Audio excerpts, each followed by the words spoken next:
Looks like we're ready to rock.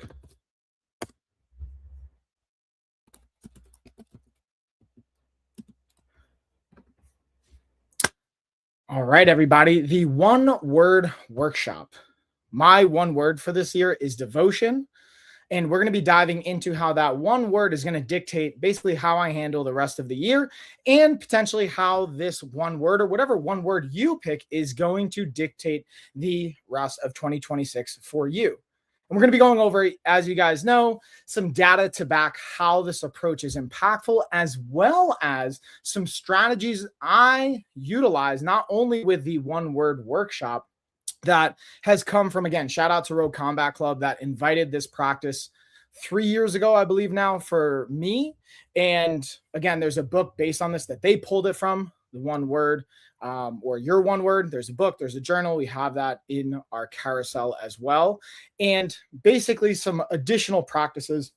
One I really enjoy as well is from a book Mel Robbins has called The High Five Habit, how we kind of put these things together and utilize them for 2026 or whatever year you're going to be utilizing this for. And I'm going to start with a couple of data points before we jump on into this, dive into the worksheet that goes along with this entire workshop. And then again, continuously pad in with data as well as questions. So if you guys have any questions or anything, feel free to comment. And as always, the first comment on all of our platforms, whether it's live or you're catching the replay, gets a $50 LOF gift card. So keep that in mind. Number one, this time of year, you probably have heard this before, especially if you've seen any of my content around this time of year, but it is 81% of people are going to fail with their New Year's resolutions, especially if it's a resolution that they want to maintain beyond just the 1 year mark. So, and again, this number can range from anywhere from like 91% to an 91 to 82% failure rate, again, depending on what study and what data you look at. But just in general, the traditional way we'll set a New Year's resolution is more than likely going to fail at least 80% of the time. Now, that doesn't mean it's not worthwhile to utilize this time of year. It's just how do we go about it? And that's where the one word workshop and our worksheet's going to come into play. And I'm actually going to pull up the worksheet now, and I'm going to share a little bit of information related to this. And again, if you're watching this, whether live or the replay, you can gain access to the worksheet absolutely for free. You don't even need to buy the one word book or journal, which I do recommend. It's available on a variety of platforms wherever you're watching this. And if you're not seeing a shop or carousel where you're watching this, it's on Amazon as well as on TikTok. But Amazon, from my experience, is the best place to see all this, where I have it all tagged. And again, the one word framework, here's a little bit of a breakdown I want to share with you. The one word framework is simply a way to set direction for the year without overwhelming yourself.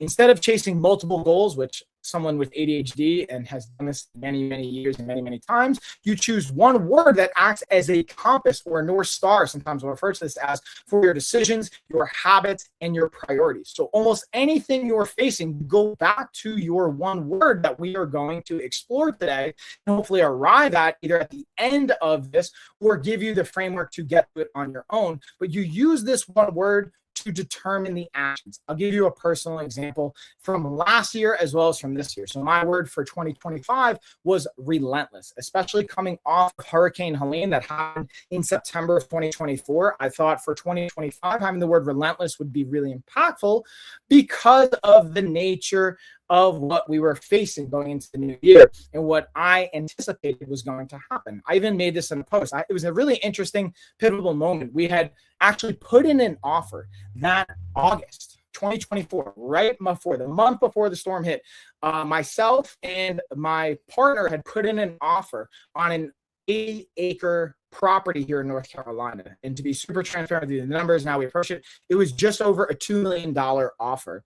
And I'll be honest, I was terrified in an excited way because this is like obviously the biggest risk we were taking. And we were going through a lending process. We didn't have it cash. And honestly, thankfully, it didn't go through because if we did get the offer accepted, they went with our offer and the storm hit, we for sure would have been facing bankruptcy because it would drastically slow down all of the plans and our in-person business dynamic.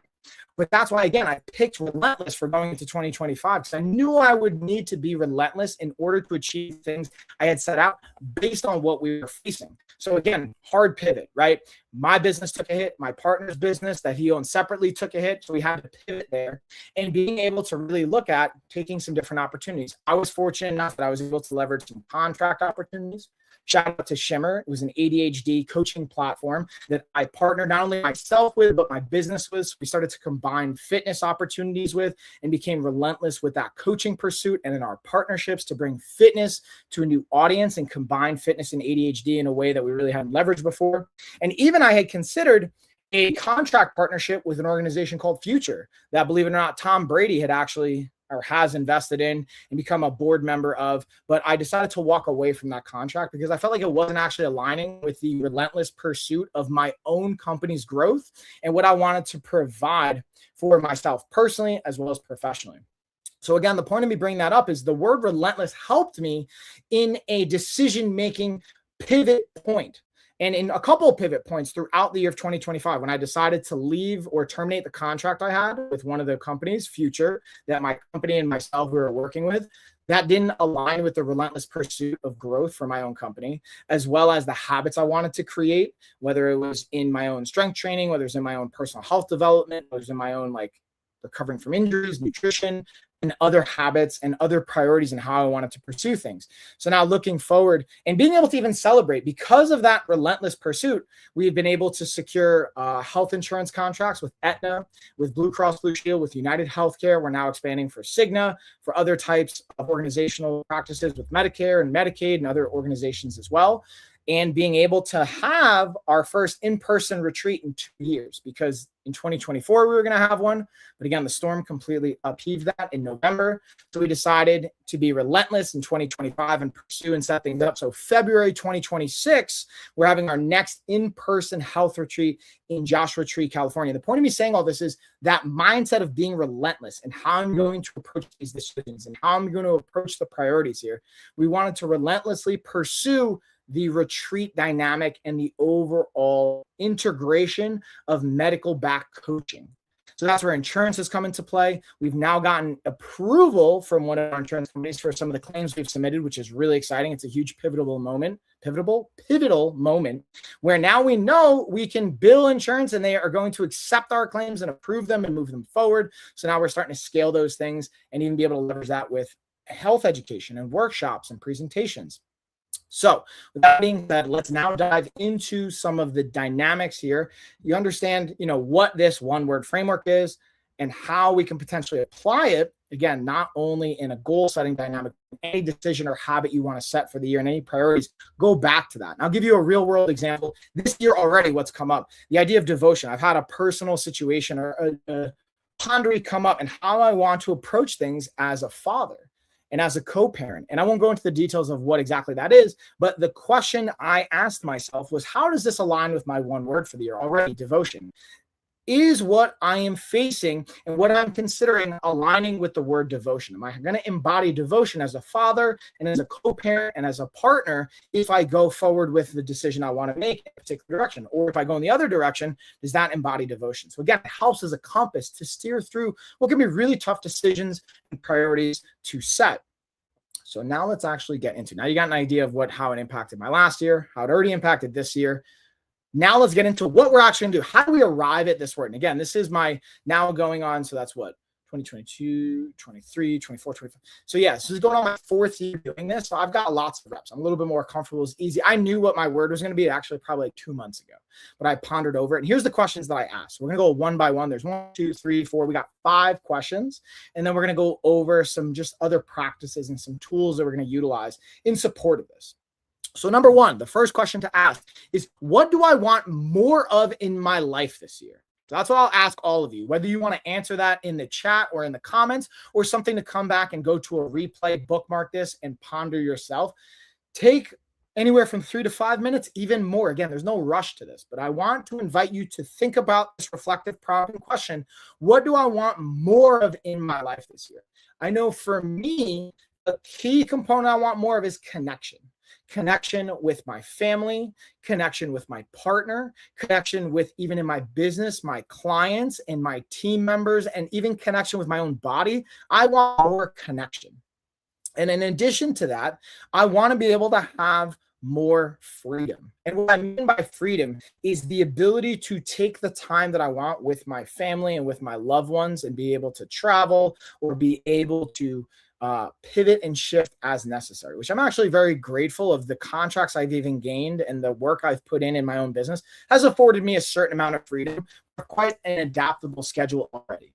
But always progressing towards that even more. So that's, again, the first question. What do I want more in my life? For me, it's connection. And that's why I come back to what led me and continues to lead me to the word devotion. Number 2, what do I want less of or need to release? This is, again, a really impactful, and I'll keep checking the comments to see if there's any other pieces popping up. But again, the point here is, oh, hey, what's up, Kennedy? I see you, dude. Hey. Being able to factor for not only what you want more of, but what you may want to either leave behind, let go of, or release in the new year. What do you want less of in your life? Maybe you want less stress. Maybe you want less conflict. Maybe you want to release personally. This is where I'll share some personal situations or examples of this. I want to release some of the things I'm holding on to, maybe some of the resentments I have from past experiences or past situations or past relationships or past memories or past actions I've had for my own self. I want to be kind of light and free from those things and release those kind of chains I'm holding myself to from past actions and decisions. That doesn't mean we don't take accountability for them, but we're releasing the burden of it. That's at least my interpretation experience of this. So what do I want less of, or what do I need to release? That also, again, helps me from a devotion. This is even impactful for, I'll be fully transparent, my relationship I'm continuously exploring with God. And I would consider myself continuously a philosophical and spiritually oriented person throughout all of my life, but have sometimes had a void in religion. And even I would say in 2025, I for sure went through like a dark night of the soul where I feel like maybe I was either abandoned by God or I abandoned him, or a combination of the two. And, feel like almost like, whoa, why have you forsaken me kind of a story. And really kind of internally look at my shadows and my own self and my own actions. And yeah, like even the notion behind that, what do I get to release? Do I get to release some of the expectations I maybe had?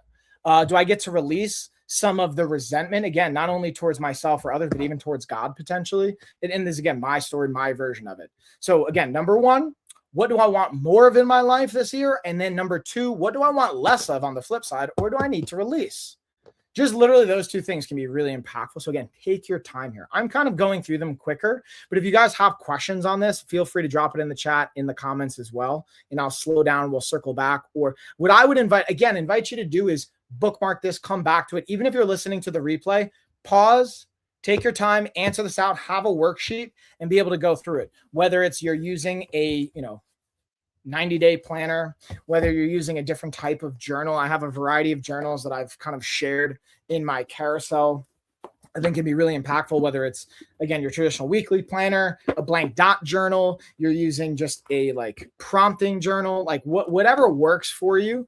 I think being able to have something where you physically write it down, or at least have audio notes, I find, and that's what's cool about content creation for me at this stage of the game, is it's honestly not just about, yes, it's about adding value and connecting with all of you watching this and consuming this, but it's also about me just having a space and a way to just like brain dump to a degree and just get it out there and to create in a way and just like release it. So that's another way of like, how do I release this? So again, pause, take your time, journal, write these things out. And again, we have different things and ways that you could do that in the carousel. Number 3, where have I been inconsistent because I was waiting to feel motivated? That's the key word, motivation. And we know, and I'm sure you can relate to this, motivation is going to be fleeting. It's not something you're going to possess 24/7, 365 days a year. It's going to be fleeting. And that's where you could argue accountability, discipline, or a variety of other tools, even your one word will come into play. But where have I been inconsistent because I was waiting to feel motivated? Is it with your health? Is it with your finances, maybe with your budget? Is it in relationships? Is it within your relationship to God, whatever spirituality, whatever philosophical, you're in your education? Where have you been inconsistent? And mostly because you've been waiting for motivation. And that's where it can become impactful for having a word that is your affirmation that will steer you when you face those walls, when you face that challenge of I'm not feeling motivated. For example, I'll give you a perfect real-time example. This morning, I wanted to sleep later than what I did. And my word again is devotion. So I was like, you know what? If I sleep in, I have a goal I set with Carrie is I'm always, if not at least 80% of the time, going to wake up at least an hour before the first thing on my schedule or on her schedule. So for example, if we have to exchange the kids at 8:15, I'm up at least at 7:15. If I have a call at 8 o'clock, I'm up at least 7 o'clock. If we have something at 7, I'm up at 6. And more likely, like honestly, Hope is up at 6 to 7 every day anyway. So, and I got to give props to Carrie, and this is where I got to give her flowers. Like she's really been handling a large portion of that, if not 80 to 90% of the time. Like there's obviously like we'll rotate to a small degree, but that's where I get to start going acting in devotion, where I get to step up and be devoted to my partner and relieve some of that pressure and be devoted to my children and be able to step up in a different, specifically my baby and my youngest child. Cause the other kids, they'll sleep in a little bit more, but again, where have I been inconsistent? And especially with motivation is like being consistent with my wake up time and wanting to feel motivated to wake up. So I use like what feels devoted or an act of devotion is waking up when I said I was going to wake up, because then I can tag in and support Carrie and have connective time with her and be able to say, hey, we don't have to rush before the next thing. So again, being able to see where there's inconsistency in your life. And this is what's really important with all of these is like being brutally honest. So I have no problem being honest and calling myself out, even in a like more public platform online, live streaming, whoever's watching this. I could honestly have less resistance to that nowadays. Some of it's still embarrassing, and I'm like maybe have some guilt around like, yeah, I'm not the best partner where like I don't wake up every single day. And Carrie's like waking up more than I am early with Hope, for example.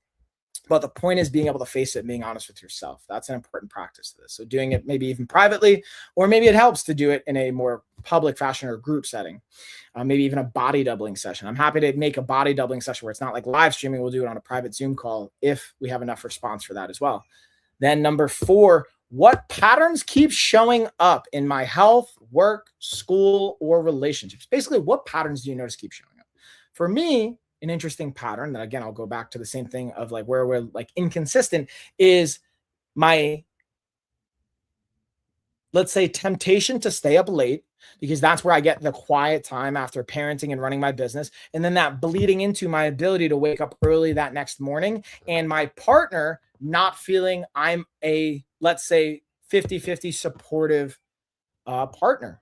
Whether it's with Carrie or even my ex, if I'm calling myself out, like I'm sure they'd have that feedback of like, hey, dude, I didn't really feel like you were a great partner. You can be a great dad, you can be a great parent, but like you're not a great partner because I'm left out to dry, waking up early all the time, or waking up in the middle of the night, or things like that. And that's a pattern I notice keeps showing up in my relationships, where like I can be a better partner in general, and I can tag in, not necessarily like financially, that's obviously less of an issue, I would say.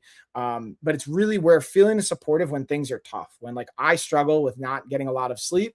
I'm kind of a baby like that, or at least that's the story I have. So that's where I've been a inconsistent person and also have a pattern showing up where I struggle.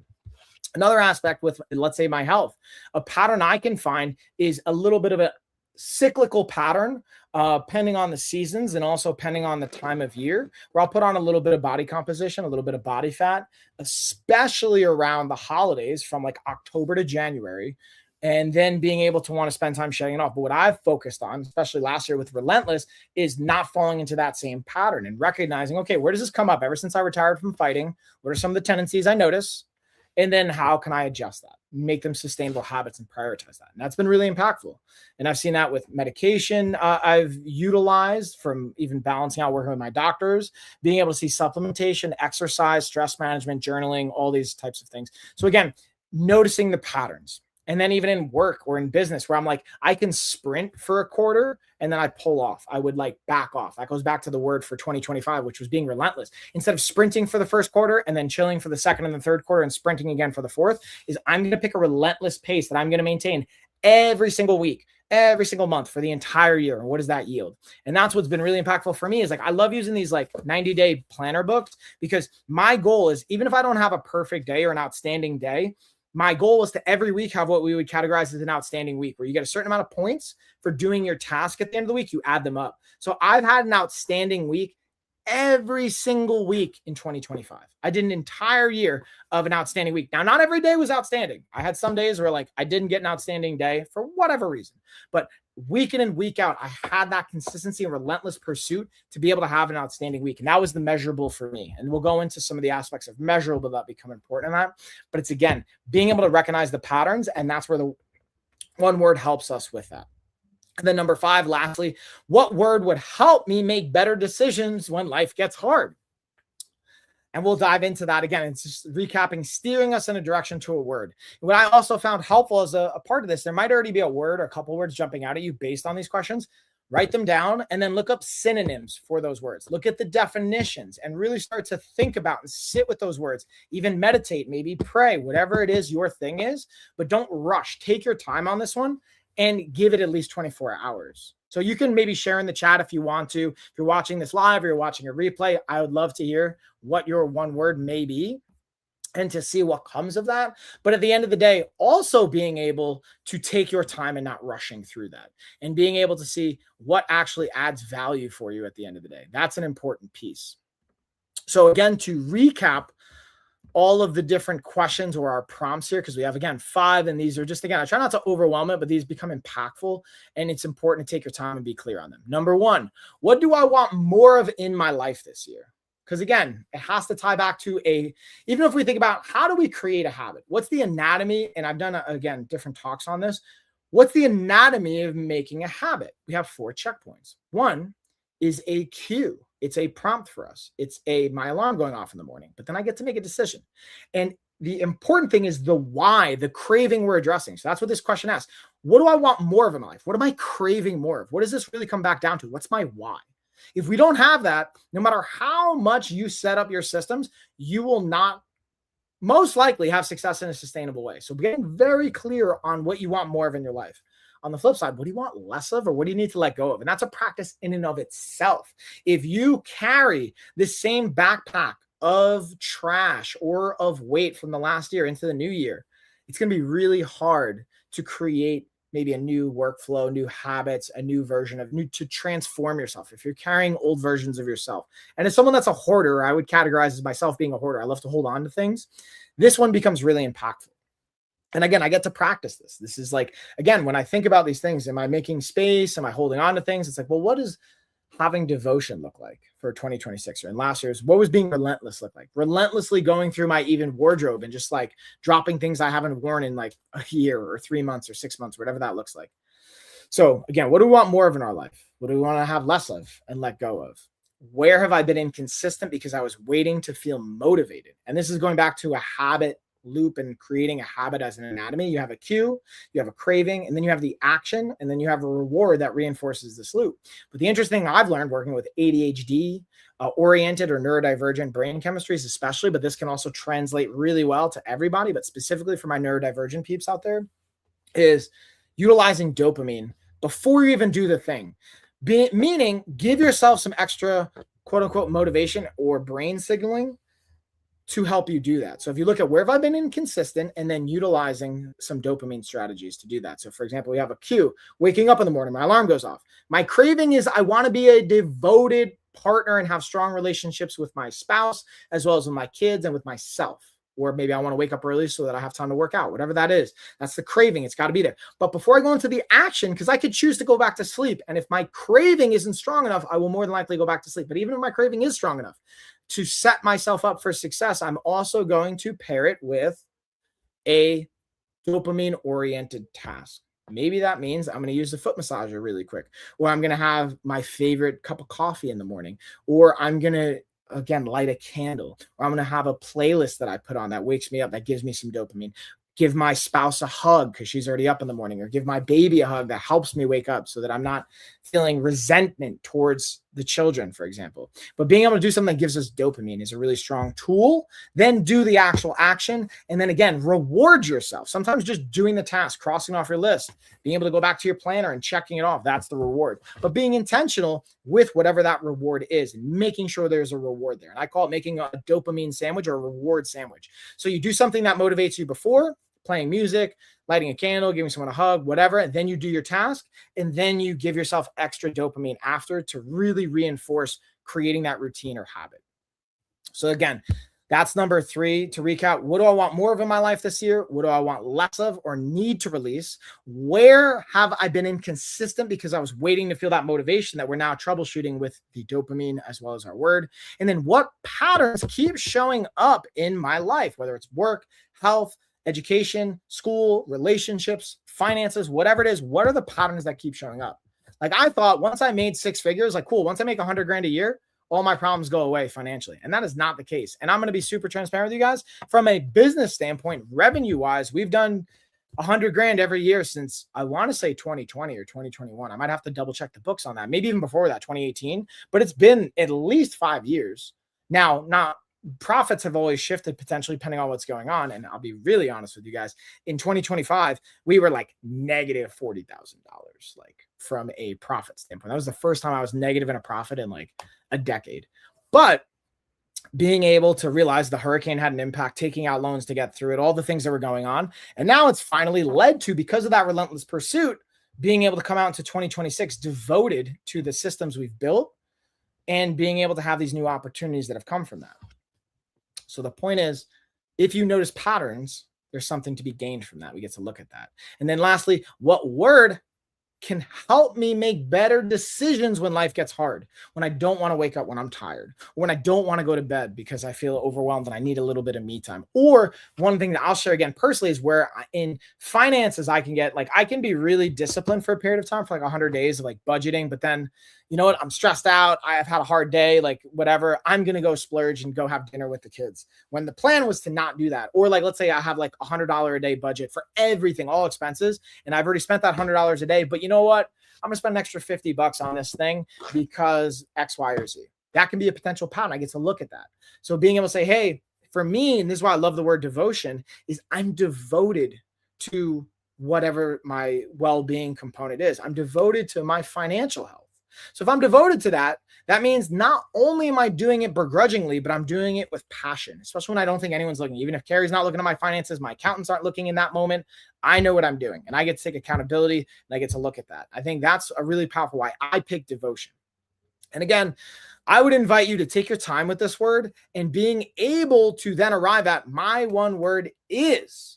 And then pair that with my definition of this word is. Not only look up the definition, but then using your own definition for it. So my one word is devotion. My definition of this word is pursuing it as a paraphrase, like this is my version of that, is pursuing it as if no one's looking and with passion. So I'm doing it as if I don't think anyone's watching, not for any other credit or whatever. And I'm doing it with passion, not begrudgingly. Or what I've seen a pattern show up for me is I can just go through the motions of getting a task done. And I can get it far enough where like it looks good, but I want to, even this, I was actually genuinely excited. When I have other live streams or other pieces of content, if I'm not feeling it, I adjust how I'm approaching it, whether it's with meditation, maybe I reschedule it or whatever goes on. Because to me, that's more important than just going into it just to check something off this box. I'm genuinely excited to talk about this and share this with you guys. And I hope that comes across in how I approach this. And now, so we have our definition, we have our word. Now let's apply this word daily. So answering a couple of these pieces. If I lived this word in my health, it would look like. If I lived this word in my relationships, it would look like. If I lived this word in my work or purpose, my ikigai, maybe it's school for you right now, it would look like. On my hardest days, my word means I will. And when I pause, that's where you would fill it in. And then lastly, this year, I commit to living my word, not perfectly, but consistently. And the theme here at LOF that I've seen impactful is 80%. You do not have to be perfect, nor will you be perfect. But if you can do it 80% of the time, that is massive. But again, circling back to applying this daily. So if I live this word in my health, it would look like for me personally getting 5,000 steps a day, doing at least 2 minutes of jujitsu drills, at least 2 to 3 minutes of Muay Thai drills, and at least 2 minutes of strength training, and at least 2 minutes of mobility work on a daily basis. And then in addition to that, in the nutrition, that's like movement and kind of like how I can move my body. But then in addition to that, nutritionally, it would look like drinking at least 100 ounces of fluid every day and at least eating 150 grams of protein and at least getting 30 grams of fiber. These are things that, again, I'm not doing. These aren't all new things, by the way. These are things I've built up over the years, over the last year. Because one of the things, if you've heard any of my content, I do not advise trying multiple things all at once. You do one thing at a time. And we'll get into the data on that because I have a variety of data points I'm going to share related to this. And if I live this word in my relationships, it would look like sticking to my commitments. When I say I'm going to wake up, I wake up. For me, it's waking up an hour before I have to in my alarm so I can tag in with Carrie, with the children, with whatever responsibilities, so we can have connection time. Being able to tag in as a partner. So that's how it looks like in my relationships with Carrie specifically. It looks like all my relationships is connection. So being able to reach out and be able to have daily, I have 1 hour where I have connection with a loved one, whether it's Carrie, whether it's a family member, a friend. Every day I'm spending at least 1 hour connecting with someone outside of myself. And it can be my kids, but that's how I'm going to be devoted to my relationships. And if I live this word in my work, in my ikigai, in my purpose, with my business, it would look like, and this honestly is the easiest one for me, but I'll be super transparent. In my coaching, sometimes even in my content and in anything that I'm doing, I'm thinking about the next thing, what's coming next, or like what's another task I have to manage, is being present. If I live this word in my ikigai and my purpose, it's being present during my work, whether it's during coaching calls, during meetings, during content creation. I'll give you 2 examples. Tomorrow, perfect example. I have coaching calls that I'm going to be jumping onto. It's being present with those, like not thinking about the next call, not thinking, when I have to jump off. It's being present with that coaching client in a one-on-one or a group setting. I also have a work Zoom call with our hosts and our guests we're bringing out to the retreat that are going to be leading workshops. It's being present for that. Not thinking about, what do I have after this? What do I have before this? Being present. That's what it looks like for me. And on my hardest day, devotion means I will do it with love and passion as if no one is looking. That's what it looks like for me. So when I'm feeling tired, I can already tell you I'm probably going to be tired tomorrow because I'm coming off like a vacation time over the last 10 days. I've still been working and whatnot and doing different things. I've been staying up later, sleeping into 8, 9 o'clock instead of 6 or 7 o'clock. So being that I'm going to wake up tomorrow at 6 to 7, where I'm used to over the last 10 days, it's been 8 to 9, that's my devotion on my hardest days. I get to stay devoted to my commitment and waking up and tagging in, but also being able to support, for example, Carrie actually normally works tomorrow as another example of this. She's not. She was scheduled not to work. So I'm like, cool, we're going to have a date. We're going to have a planner day. We're literally going to plan out all of 2026 and go over things together. But the other thing is, because she's not working, I could go the route of hey, normally I would put Hope to sleep because you're working on nights on Monday. I'm used to putting Hope to sleep. Hey, I'm going to put Hope to sleep. I'm devoted to getting you some support here. You do whatever you want, whether that means you meditate, you take a nap, you hang out with your sister, you go see friends. Maybe she rests because she's not feeling good. But I'm going to put Hope to sleep, right? That's me, in my opinion, on those hardest days when I'm like, dude, I've had a long Monday, I'm tired, whatever. That's me being devoted. So I'm just sharing these again as examples of what this can look like. It can be different for everybody, but this is just where I would invite you to think about all this. And this year, I commit to living my word, not perfectly, but again, consistently, 80% of the time. So again, if you want this worksheet, just again, feel free to either shoot an email, comment on this, shoot a DM. We're going to have it on our website as well. And then when you're checking for our blog post, we're gonna have the blog post up this week. I'll have a form you can opt in on and just download it. It's going to be a Google Drive form. It's free. You'll be able to access it. We'll shoot you an email. You'll be good to go. But it'll be up on the blog post once we have that repurposed, because I'm obviously doing this live, but once we have it up, it'll be chopped up and put on our blog. You'll be able to access that. We're also going to send it out to our newsletter. So if you haven't already, subscribe to our newsletter. Now, that's pretty much the one word in and of itself. Now let's go over some interesting data points on why this strategy becomes so impactful. Again, I mentioned before, 80 to 90% of New Year's resolutions fail by the end of the year, especially when they're more than a 1 year kind of a goal. They're not really going to set us up for success. Number 2, when we're setting more than one goal at a time, the success rate exponentially drops off. It goes from above 80% success rate when you have one goal you're focusing on at a time, for example, embodying devotion or whatever the one strategy is, to when you have two, it'll drop below 70. When you have three, it'll drop below 50, and it just really plummets after that. So if you're trying to eat more protein, drink more water, exercise more, go to bed earlier, wake up earlier, you're doing 5 things, you're almost guaranteed going to fail. But if you're saying, I'm just going to drink 16 ounces of water within the first hour of waking up, a really high success rate potentially of that. So that's the other part, is picking your word to help apply it to whatever the decision, your habit, or your priority you're focusing on. Just do one thing at a time, especially when it's new. If it's already become a habit, that's different. And speaking of habits, this is an interesting piece. Habits take longer than people expect, and they vary a tremendous amount, or a varying degree.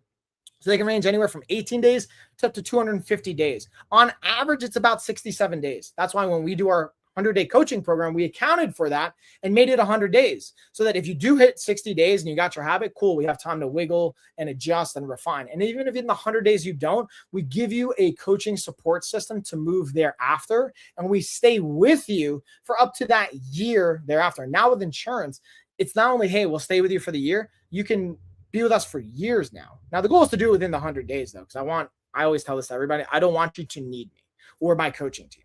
But again, habits can take longer. If your plan assumes motivation will be necessary for 2 months straight, it's not realistic. If you're assuming you're going to rely on your motivation to get the job done, it's just not a realistic way to approach it. So if you're building a habit and you're relying on motivation, know that you're building it on a faulty foundation, just in general, because habits, A, are going to take longer, and B, you're more than likely going to run out of motivation. So utilizing things like a one word, that's an affirmation, coming back to your why, having practices around it. And then that pairs really well with identity-based goals are drastically more impactful than a outcome-oriented goal. So what do I mean by that? What I mean by that is the identity is, I'm a devoted father, I'm a devoted coach, I'm a devoted man, I'm a devoted partner, I'm a devoted health-oriented human being. That is an identity that is easier to access and sustain than I want to be 15% body fat. Even if I want to be 15% body fat in the next 100 days, which isn't specific, measurable, can be attainable for me. I know it's relevant to what I care about. It's time sensitive. It's a smart goal, but it's not identity oriented. But if it's, I'm a devoted father that gets to be 15%, but now we're starting to combine those two things. And again, the identity aligned goals show higher long-term adherence and sustainability than outcome goals alone. So value-based framing increases goal persistence, especially under stress. When things and ish hits the fan, that's where you're going to have consistency with your identity. When behavior supports identity, it lasts longer, especially under pressure. So just to pause on that, think about it. When we're taking this one word and we're utilizing this every year, you're now making it a part of your identity, okay? And it's strengthening your resolve. So I'm a integrious, relentless, devoted human. Over the last 3, let's say going on 4 years, those are some of the words I've used. Integrious, relentless, those are my last 2 years. Now this year, devoted, those are the last 3 that really stick out to me. I don't just after a year, I let it go. I keep that as part of my identity if it served me, and it has. Being integrated has served me. Being relentless has served me. I keep that going, and now I go with the devotion component into that new year. So now, again, language too. Identity language increases our action. So it's not just using that identity, it's how we talk about it. That's where, again, using that affirmation. This, we're going to tag in the Mel Robbins strategy of the high five habit, which I'm going to get to here in a minute. So I want to pause, see if there's any questions that jump out to us here. Doesn't look like we have any questions. Okay, I see you. Hello, Michael. What's going on?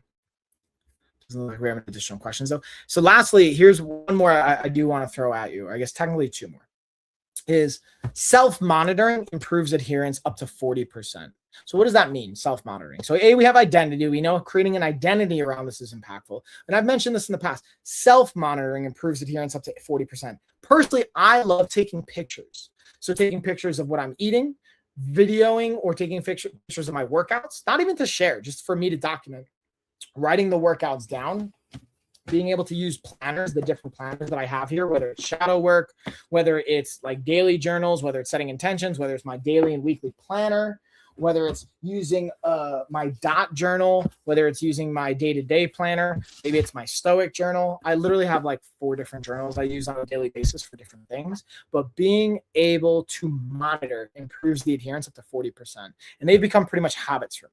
So tracking the performance improves consistency 30 to 40%. And again, maybe that's using a watch, right? Tracking my steps. I mentioned that before. Tracking my protein by taking pictures. If you use our LOF app, and we have our LOF GPT, you can take pictures of it and feed it to our AI, and it can guess how much protein you're taking in, how much fiber you're taking in. You can log it on our app. We have tools to actually monitor these things that are like, again, you got to love technology, man. But if you want to keep it simple, just pay attention and write it down in a journal and track it. But whatever it is, you don't have to overcome, like pick one thing you're going to track. Maybe it's your steps, maybe it's your water, maybe it's your protein, but just pick one thing. You're going to track it. You're going to have 40% more success by doing that. And then lastly, small habits outperform big resets. So habit-based micro changes in this particular study that was done by the American Journal of Preventive Medicine found people lose 8.4 pounds of overall weight after 32 weeks versus the control group that lost roughly a pound by doing habit-based micro changes. Let me give you an example. So small, boring habits beat dramatic New Year resets every time. For example, in our 28-day reset, our 100-day protocol, we incorporate drinking half of your body weight in fluid ounces. If that doesn't feel micro enough for you, let's say that's too overwhelming. Hey, I want you to drink 8 ounces the first hour of waking up. Those are the micro kind of habits you build versus, oh, I'm going to drink a gallon of water every day. I'm going to exercise twice a day. I'm going to go to bed an hour earlier. I'm going to wake up an hour earlier. That's like already like massive change. And they're all great if you could do them, but they're just more than likely not going to work out for you. It's too big of a change all at once. You're better off, again, making the micro change, which is, hey, I'm going to stop looking at screens an hour or 15 minutes before the normal time I would stop, as the example. Or again, I'm going to drink 8 ounces of water the first hour of waking up. Or I'm going to eat an extra 10 grams of protein at every meal. Or I'm going to go for a 15-minute walk every single day, or at least 2 times a week. Whatever the micro version of it feels and looks like. I always invite look at 2 to 5 minutes. 2 to 5 minutes on a daily basis have shown to rewire our brain chemistry. And again, when we look at what it can have an impact on our body composition, this also shows the impact as well. Start small and build versus the temptation to be like, I'm going to do 75 hard, which I think 75 hard is great.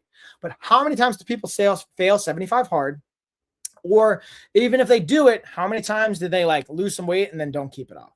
And if you do, great. Like I've lost 50 pounds when I was 16 and I've kept it off for 22 years. So I'm telling you, as someone that's done this and kept 50 pounds off for basically 2 decades. Now, again, I've lost and gained, and then I've lost more. I've lost 100 pounds. I've gone from like 250 pounds to 150 pounds. And I've competed at 155 pounds as a fighter. I've competed at 175 pounds, and I've even competed up to 200 pounds as a competitive athlete in grappling to Muay Thai and everything in between. I walk around about 200 pounds. Sometimes it goes up to 210. Sometimes I'll go as low as 185, but I will stay around 200 pounds. That's where I feel good. Depending on what's going on, I'll ebb and flow. But my point is I've kept 50 pounds off for 20 years. And what I've seen is, and I've played with different resets and protocols and different things like that. And we still utilize different versions of this, even in our own book.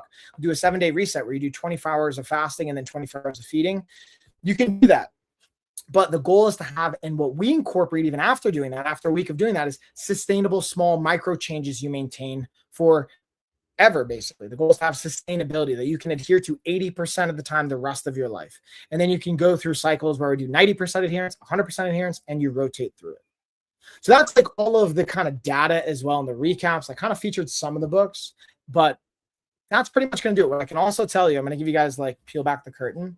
I was going to do this actual live stream like 2 hours from now, but Baby Hope is not feeling so hot. And this is where I go back to being a devoted father, being a devoted partner, and not just being a devoted business owner. I was going to go to my sister-in-law's with Carrie. We're going to have dinner. We're going to come back to do the live stream at 8:15. Hope is going to be in bed. It's going to be easier.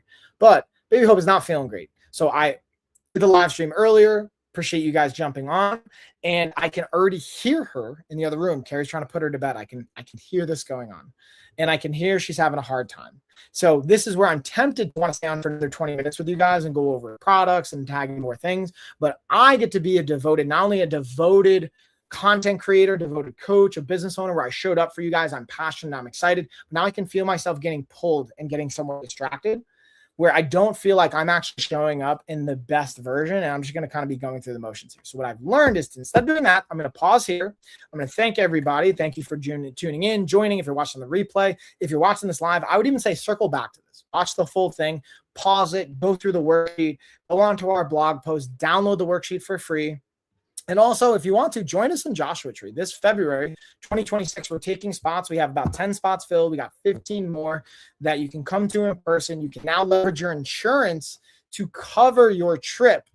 And all you got to pay is cover your flight getting out there, or however you're going to get out there. But you can use your insurance to cover the coaching and the health education and all the stuff we got going on out there, as well as the remote pass we're going to be having. If you want to see more on that, go to our website. But I'm going to go tag in, be a devoted father, be a devoted partner, and I appreciate you guys. Cheers. Have a happy new year. Happy 2026. And again, whether it's 2026 or you're watching this years down the road or even halfway through the year, you could do this at any time. But the goal to this is picking a word as an affirmation that secures and locks in how you approach your decision-making, your priorities, your habits. It's your compass. It's your North Star. It's your guiding. It's your principle. And that's what I found really impactful. So that being said, cheers, everybody. Appreciate you guys. There we go.